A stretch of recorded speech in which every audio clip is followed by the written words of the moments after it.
Hello and welcome to Setting the Stage, Episode 17, Garrett and Pyrim.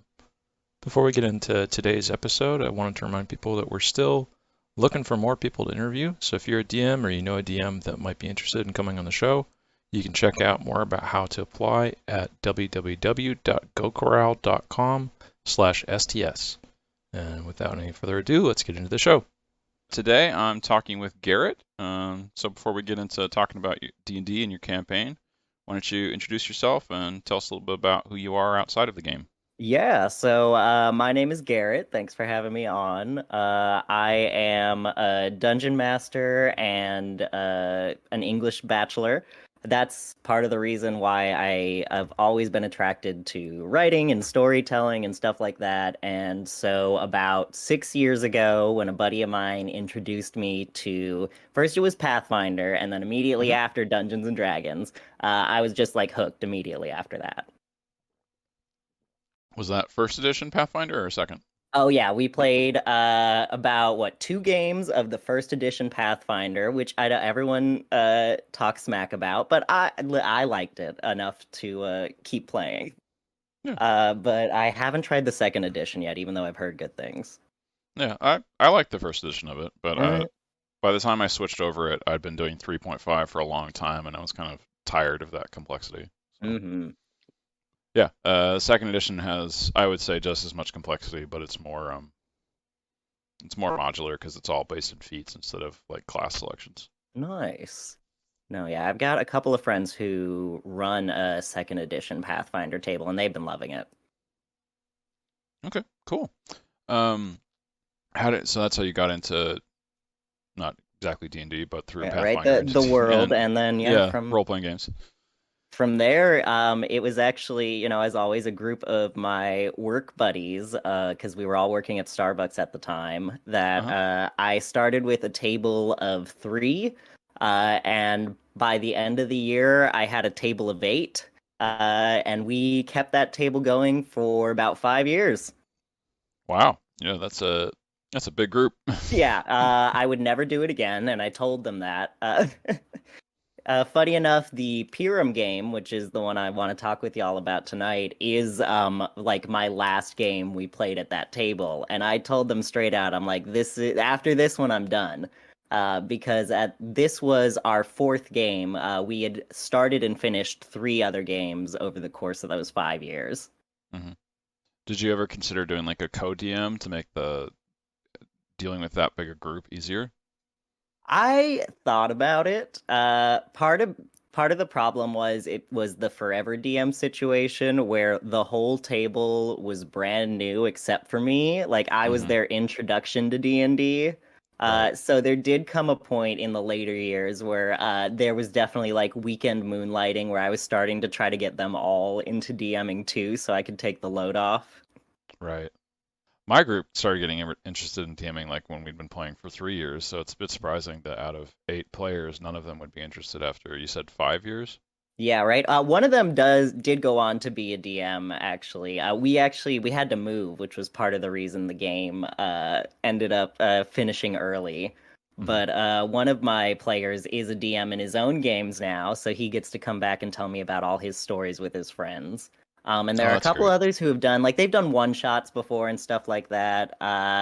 Actually, oh no, 2 of my players now are DMs because I'm one of my players is now my DM in a different game.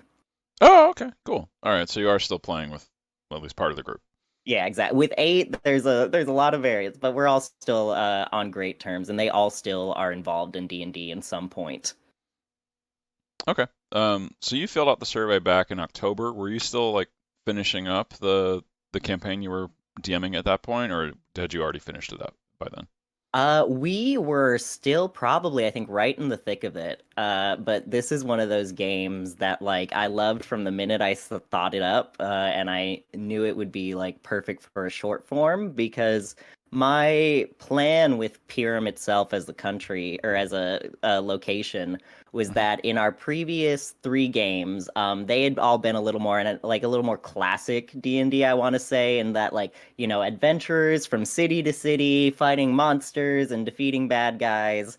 Right. Um, and I wanted to kind of challenge myself as a DM and say, how can I fit an entire campaign setting into one city? So they're going to complete from like first to usually we play to like 15, first to 15, all in one location. Wow. Yeah, that's a lot. Yeah, right. So is Pyram based in the same campaign world as your previous campaigns, or is it entirely separate? So this one was the first deviation, actually. The three other games had been in like my previous D&D world, which was the or the country of Calland.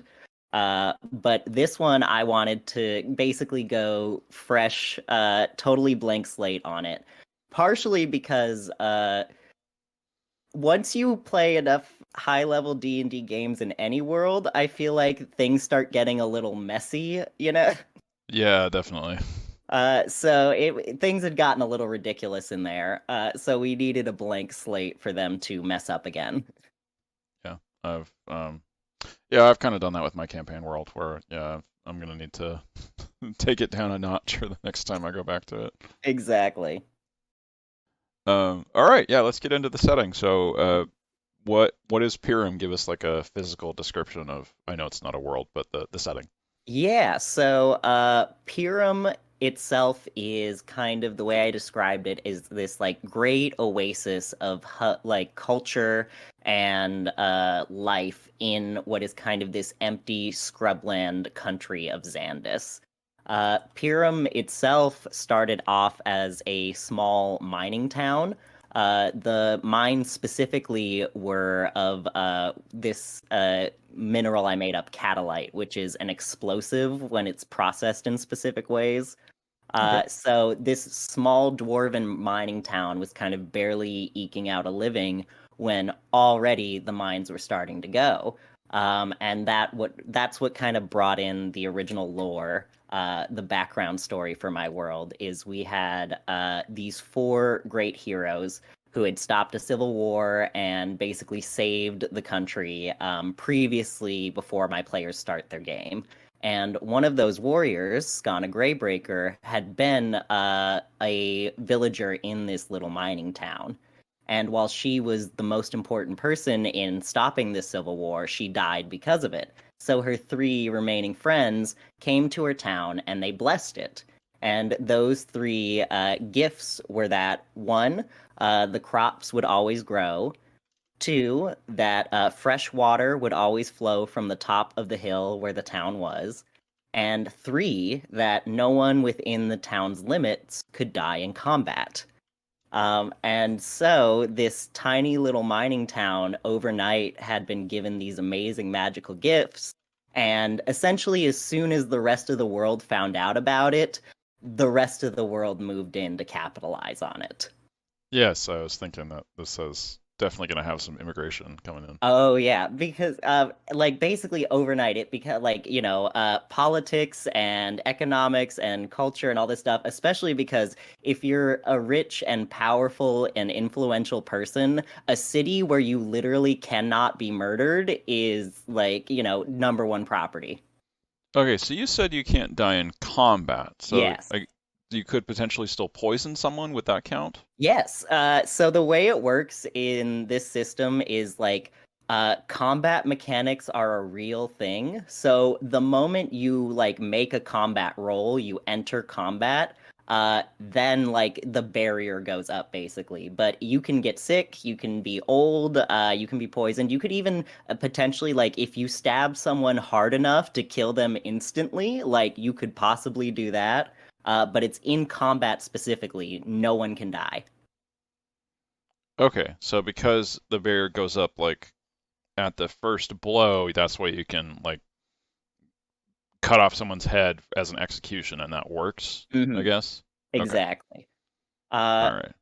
and another big thing that came about from this is in a world or in a city where nobody can die to violence, professional sports has gotten huge. Yes, I would imagine. That is probably, and it didn't even start out that way, but the arena, which is kind of the big fighting coliseum area, has sort of become my favorite spot in basically the whole world, because it's run by a maniac. Okay, yeah, tell me about that. Yeah, so I don't even know how it started. But his name is Frizz Chalark, and he is a Nilbog. And for those who aren't familiar, Nilbogs are horrifying little creatures. They are goblins that have been blessed by basically the spirit of jest. And any DM, I encourage y'all just check in. He's in the monster manual. Check him out. It's horrifying. Yeah. Yeah, I remember that. It's like a demon goblin or something. I forget the exact thing Yep. about it. There's And so many basically different types of you goblins. just can't hurt him. Any like if you try to hit him, he's just got a magical ability where 90% of the time you bow down to him and apologize instead. Mm. That's funny. Oh, it's it's a great time. So he's in charge of all of the fighters. And I like there's so many story like it's one of those things where he starts out with a necklace of fireball and then it goes from there. Okay, so that's a NPC of yours, right? Yes. Okay. And the the four divines, are those also NPCs? Is that, I mean, four heroes kind of sounds like, oh, this was an adventuring party from a previous Yes. campaign. Exactly. And that's kind of the four divines as they're called. They aren't physically in the game, but they become really important because the main antagonists of the story here are a cult that is actually devoted to them. So originally, they are just an adventuring party, but this new religious movement basically believes that with the power of their prayers, kind of like a cleric, they could be elevated into godhood. Okay. So they're not actually they weren't ever players, they were just a adventuring party. Is Yes, that right? you could imagine like the level 20, like the DMPC that wanders off in the distance. They bless and then ascended into the heavens. Okay, Uh, gotcha. and these cultists believe that their power, which was an amazing power, is godly, so they give worship to it. Okay. The only thing is that because the way the city is currently set up, there is what like is on day one, and then there's what the campaign becomes when the cult inevitably tries to take over. Uh, Day Okay. one, you've got the beautiful city of Pyrim. The way I've got it set up is there are basically three kind of major sections in the city. There is the top, which is known as Governor's Row. These are, the fine houses, the noblemen, the individuals of note all live up there. So you said There, top, is it built on top of a hill? That's where the original mining town was? Yes, exactly. It's right Okay. up top of the hill, and the governor's estate, and also kind of the central pool of water, all sit at the top of the hill. And there's a series of aquifers that move all throughout the city, providing water to everyone, and then further out into the farmlands too. Did you mean aqueducts? I think Or aquifers yeah, is when it's like aqueducts. under Yeah, the aquifers. ground. Yeah. Yeah. Okay. Yeah. Gotcha. All right. So that's the top, and then it's like what's below that is like merchants, and then slums. Exactly. Yep. Basically, it all comes downhill. Gotcha. And the merchant district is like the main sector where like two-thirds of people live there. And then kind of in between the two is the little arts district, which of course had to be included. This one is a couple of sections of housing that's kind of halfway between the Governor's Row and the Merchants District. There's a lot of, culture and life in those areas, but Mhm. over the last few years, more wealthy individuals have started kind of gentrify out the area. And one of Right. my players at the time was playing like the son of one of the landlords who's living in the apartment, like doing art, quote unquote. So it was Of a great course. spot to kind of start them out. Okay. Yeah. Little middle of the road is good. Hmm. Man, I've got so many questions. I guess going backwards. So the Civil War, it was what was going on there? What started that? The Four Divines. Yes. So the it's known as the Violet Blight Siege. Basically, this is the big war that was between. It was ended up being between four kind of major houses that were all vying for political power here.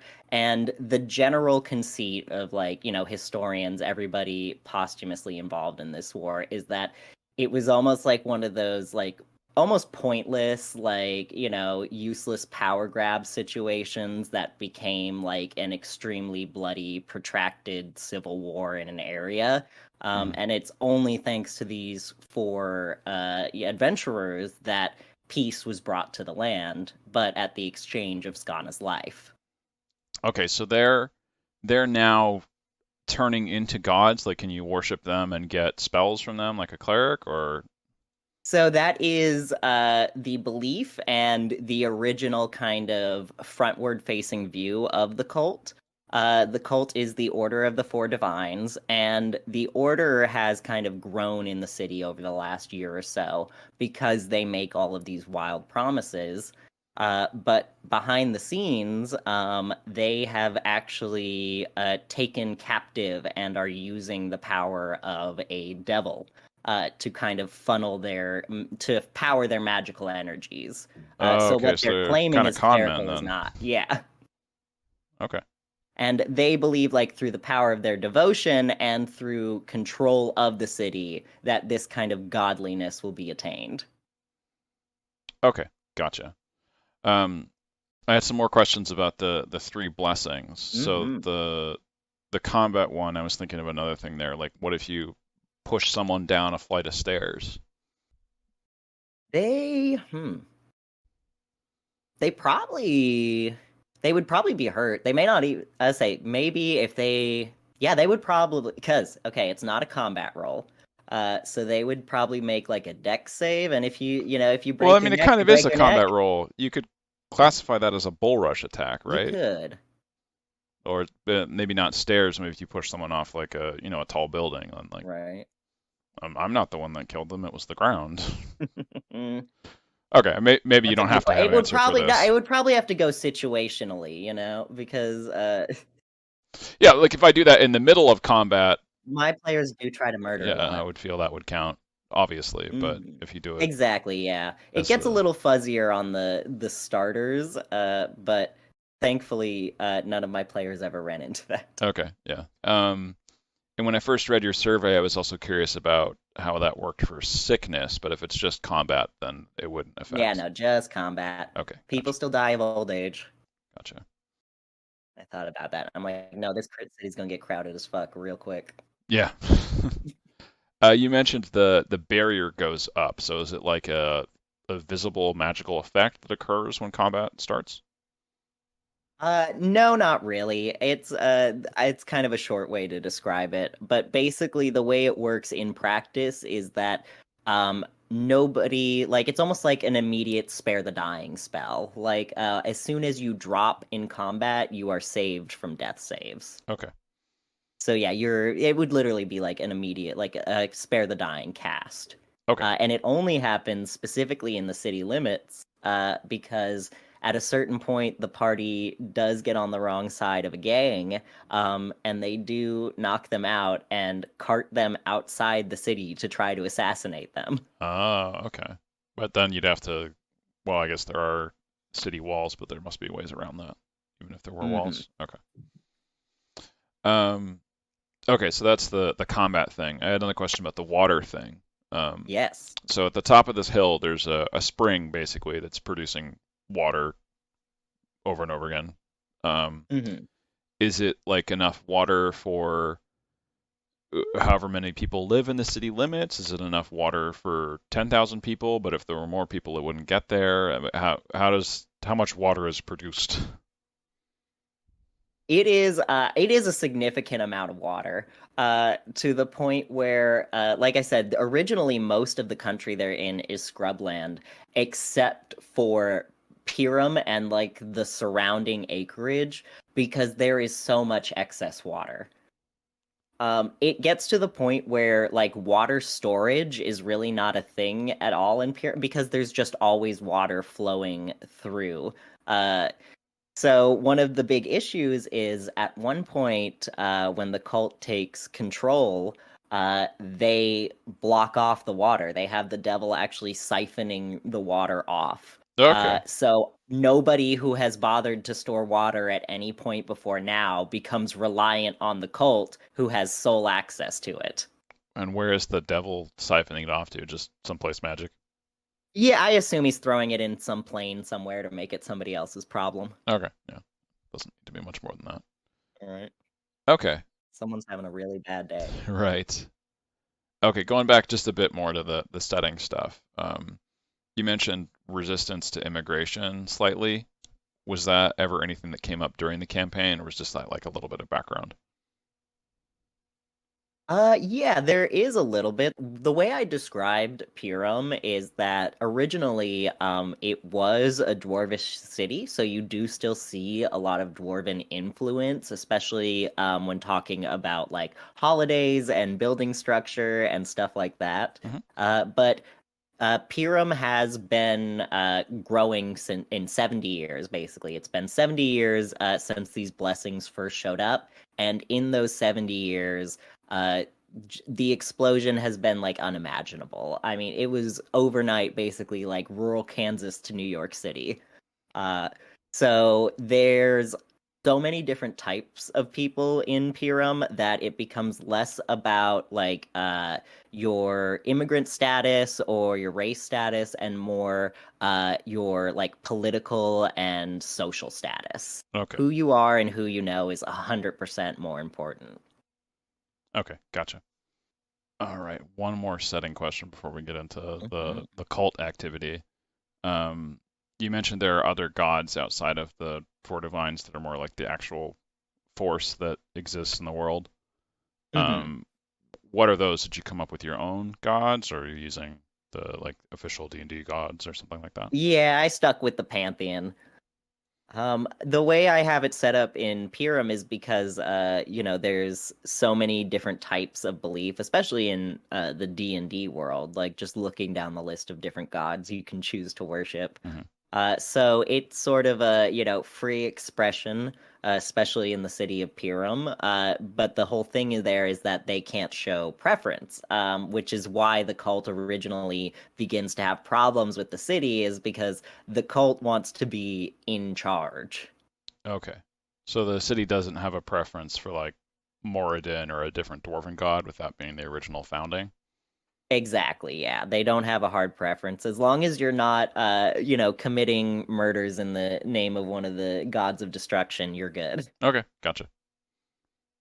All right, yeah, let's talk about that cult. Control of the water seems pretty nasty. Mhm. That's a pretty like standard evil villain plot. I think James Bond has used it a couple times.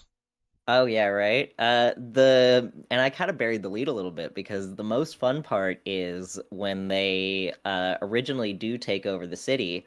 The first thing they manage to do is they manage to break the no killing spell. Ooh, okay. So this is kind of their this had become their kind of act two lead up.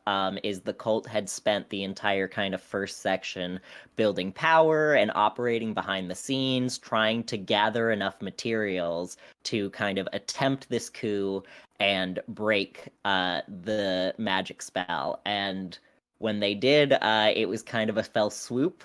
The players were not prepared for it and made some poor choices, and so the governor's manor was taken. The governor was assassinated, and the cult took control of the city.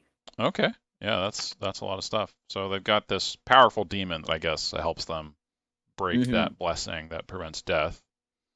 Um, is it like broken forever, or were your players able to bring it back? Unfortunately, they never got to finish the game. Oh, But they're like, yeah, it was right near the end too. But we're going to be bringing it back soon. Two of my original players want to come back and redo it. okay, cool. Uh, but uh, as in my notes, I have it because I have it all written down here. The plan would be that at this point, unless they did something crazy, that gift has been broken forever, and now they need to save the other two before the same thing happens. Gotcha. Well, it feels like the other two, the cult wouldn't want to break them on purpose because that kind of loses the power that the city has, but they have this evil devil that might trick them into doing it. And part of their goal too is, especially like both with the water and the crops, is control. Mhm. Because the first thing they do when they take over, after killing everybody important, is they block off the city walls and they say, you can only get rations of food and water from our temples at these times. Gotcha. And if you just so happen to join, you get an extra couple of baskets. Well, I'm just saying that if they actually break those other blessings, No, then they would not intend to break it. The devil has his own agenda. right. I'll tell you a little bit, because we're talking about the devil. Yeah. And this is something fun because one of my big things that I like to do, especially in this story, was I wanted all of my players to have a strong connection to the city. Right. So one of the big things, they either had to be from the city or have a reason to be in the city. And one of my players, was a tiefling noble, to this family of human nobles, which had kind of been a scandal from the very beginning. And it would come to pass eventually throughout the end of it that the reason that they had this devil, that they had come into contact it with originally, was because of my player character's mother had made the original deal, and she had been involved with the cult almost from the very beginning. Oh, okay. What was the player's reaction when that was brought in? Oh, it was it was beautiful. I mean, I loved every moment of interaction between my player character and his parents in that one. Uh because from the very beginning it was very much like a mom, it's almost like you don't like me. And she says, "Oh, honey, I would never say that to your face." Like the energy from the very beginning was beautiful with them. And so with this like sudden reveal that, oh yeah, my parents are the bad guys actually, especially after decades of telling him like, yeah, you're the devil, you're the monster, like at one point he has to rescue them because the cult is trying to burn everyone's house down. Okay. And as he bursts into their room, his dad yells, "I always knew this would be the day you killed us," as he's there to rescue them. So finally being able to turn the tides on them and be like, nah, F you, mom and dad, it's done. I'm taking this cult out. It was beautiful. That's good. Did you have any other like personal stories for other characters that you were able to bring in? Oh yeah, we had one I loved. One of the player characters who's going to be coming into the redo that we do for this one. He was playing a city guardsman, but his whole thing was he was I believe they're called shifters. Here he's part werebear. And his whole thing was that because of this kind of push against lycanthropy, he was always kind of the lower ranking, like, grunt duty cop who just so happens to stumble upon this conspiracy that the city guard is actually involved with the cult.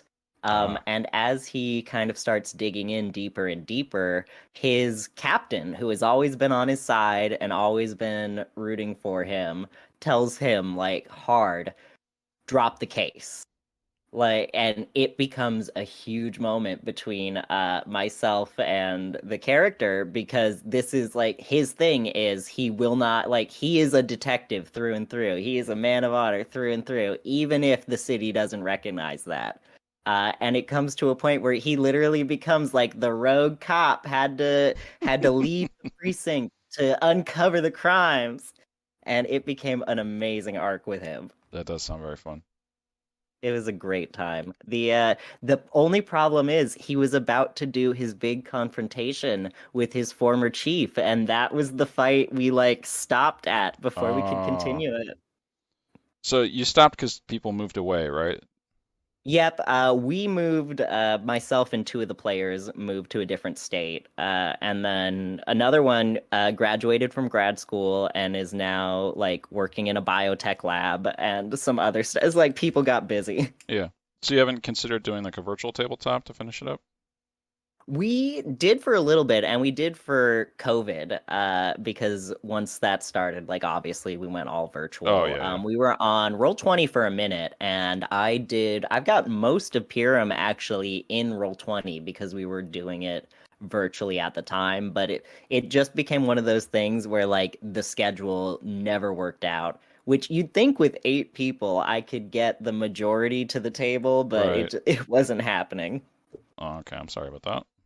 Yeah, it happened. I say, especially, we did 5 years of gaming where it was like, if not, we did every week for a while, and then every other week, about halfway through that, like we did lots of games, and we'll do more in the future. Yeah, that's another thing I wanted to ask is because you've been doing like I do longer form campaigns, so I've done basically 3 or 4 campaigns, and I've been playing for 20 years.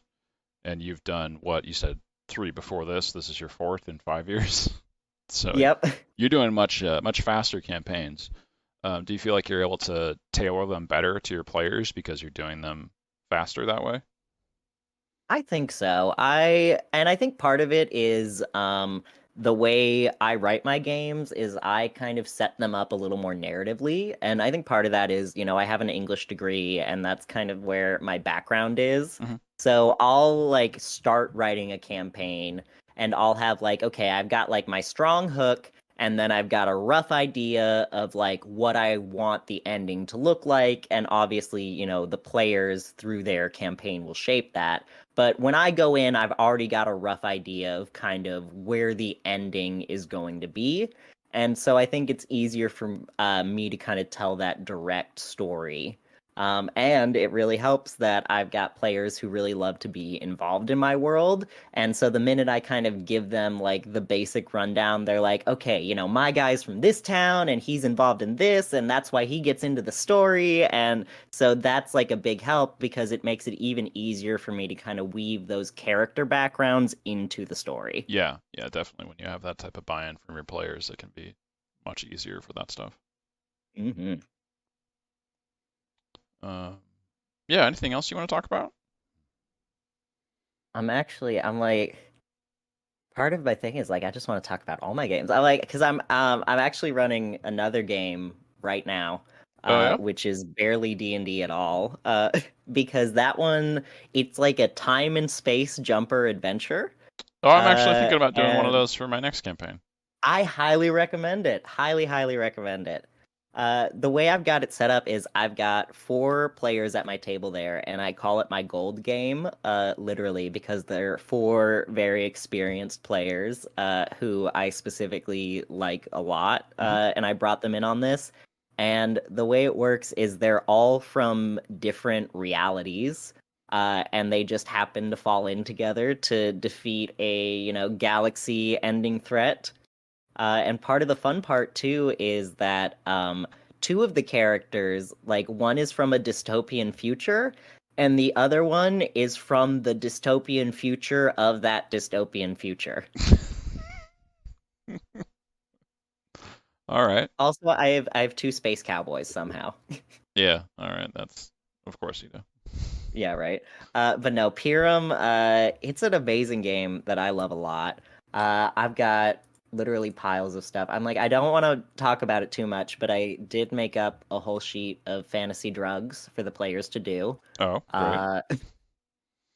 great. Uh, just because.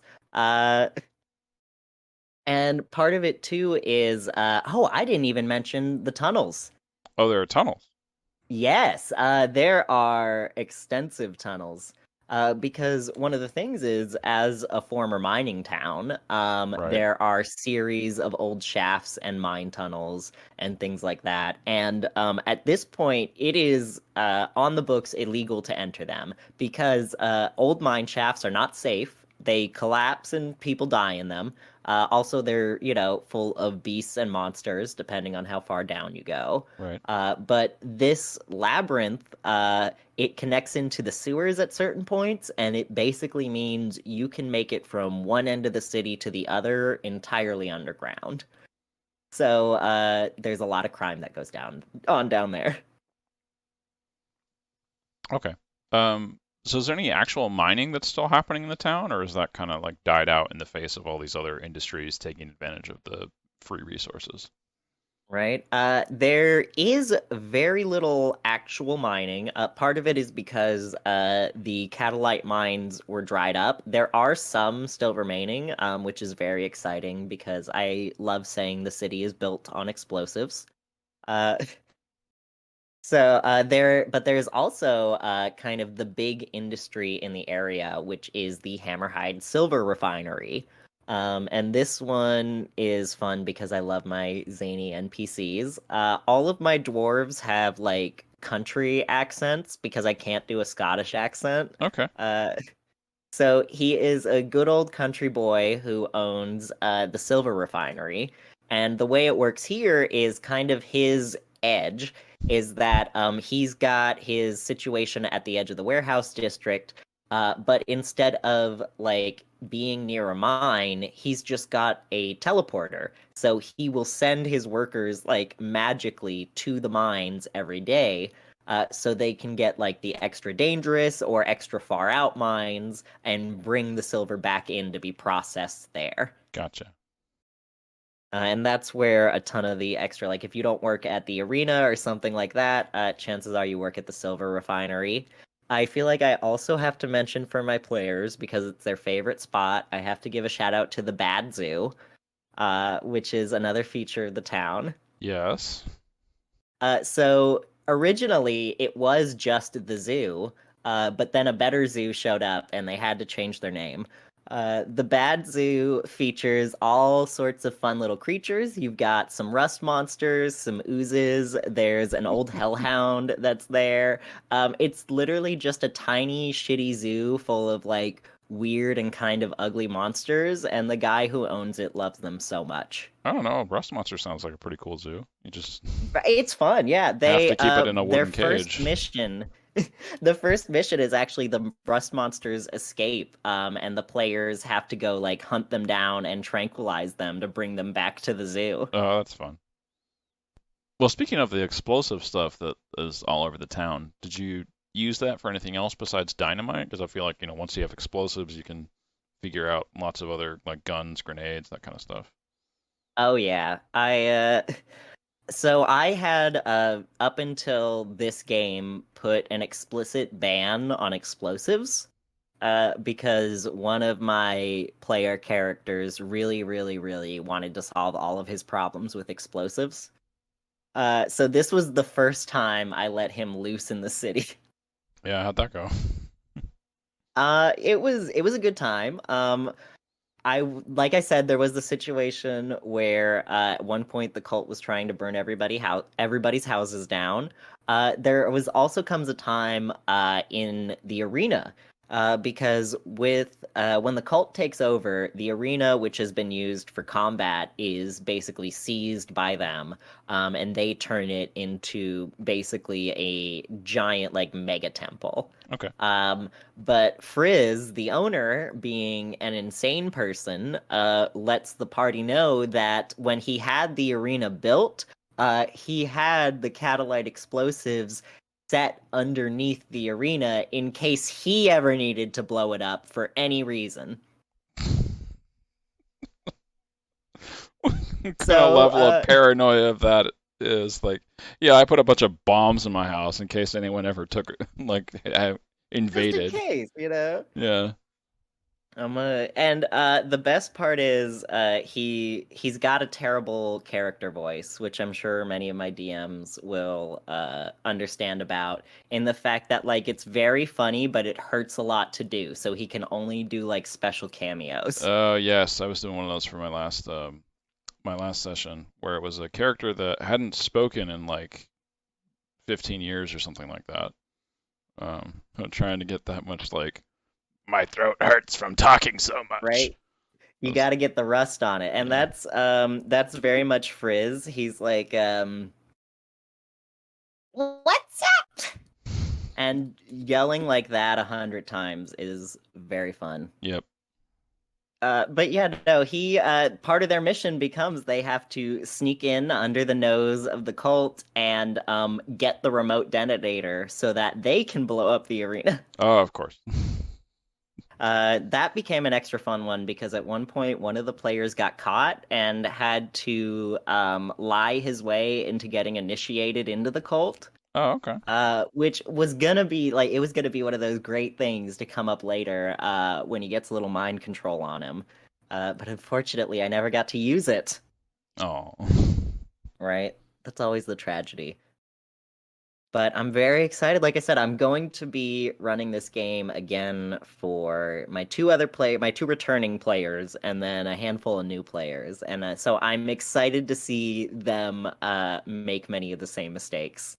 Okay. Yeah, that's definitely cool to be able to go back and finish it. So it's going to be mostly new characters, I guess, is the idea there.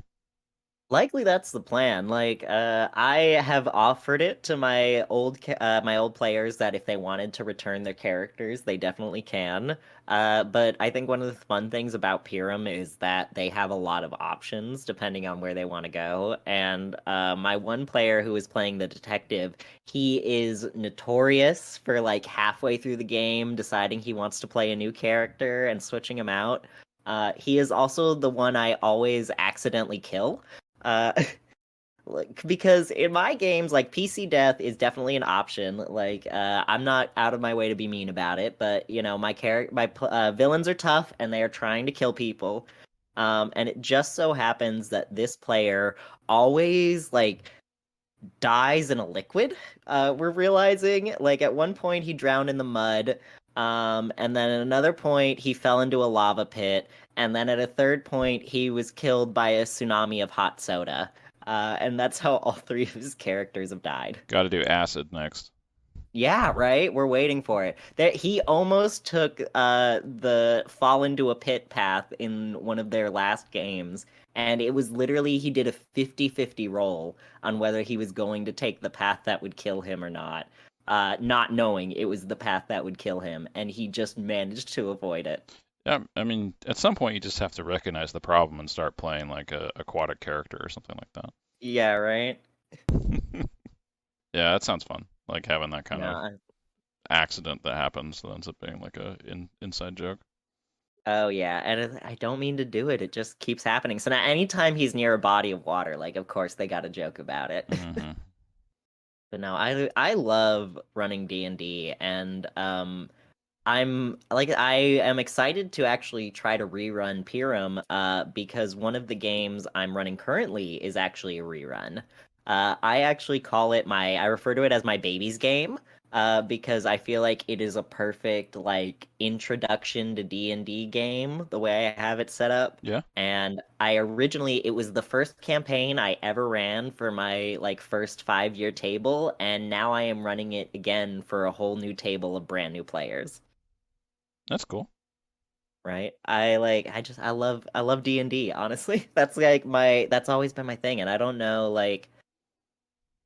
what it is that originally bit me about it, but it's one of those things where I could see myself doing that. Like 30 years from now, I'm still going to have like my Docs app up like writing down notes.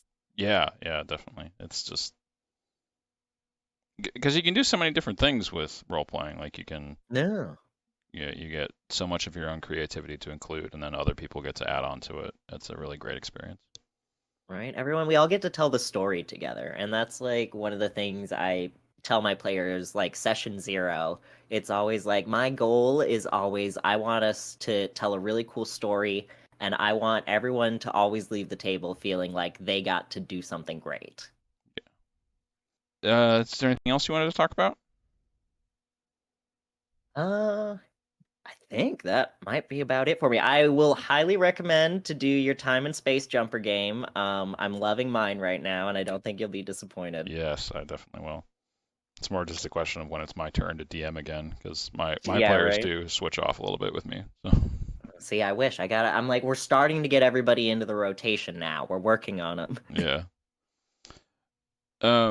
Well, typically at the end of the podcast, I ask people if they have any advice for other DMs. I feel like you've already given out a lot. Is there anything else you wanted to say on that note? Yeah, I think my big thing for DMs is like love your players, man. Like if you have a group of people who are passionate about it, like you can go anywhere and do anything. Like having a great table is like I think part of the reason why I've been doing it for so long is it's a group of like I'm playing with a group of really good friends and a group of people that like I really like love and care about me, and just starting from there, you tell amazing stories. Yeah. All right. Well, thanks for coming on the show, Garrett. It was great having you here. Thanks for having me, and I'm really excited to see the next episode. I'm gonna be listening in close. Yeah. Thanks.